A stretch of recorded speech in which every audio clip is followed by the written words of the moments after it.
ଏହି ଭିଡିଓଟି ଫାଷ୍ଟ ଦେଖନ୍ତୁ ତାପରେ ମୁଁ କହୁଛି।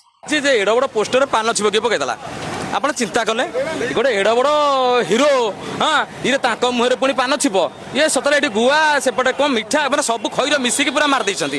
ସେପଟେ ଲେଖା ହେଇଛି କ'ଣ ଟାଉଟର ଦଲାଲ ବୟକଟ ଅରିନ୍ଦମ ଗଣମାଧ୍ୟମକୁ ଅସମ୍ମାନ ଅପରାଧ ଡହରା ନେତା ଛକା ଅଭିନେତାଙ୍କୁ ଡହରା କ'ଣ ଆଠେଣୀ ଚାରେଣୀ ଚାଉଳ ଅଭିନେତା ଇଏ କ'ଣ ସବୁ ହେଉଛି ଆରେ ଏଡ ବଡ଼ ଅଭିନେତା ଏଭଳି କାହିଁ କରାଯାଇଛି। ଏଇଟା ମୂର୍ଖ ଅଭିନେତା ତ ସେଥିପାଇଁ ଗଣତନ୍ତ୍ରର ଯୋଉ ଚତୁର୍ଥ ସ୍ତମ୍ଭକୁ ସେ କଟାକ୍ଷ କରି କହିଛନ୍ତି।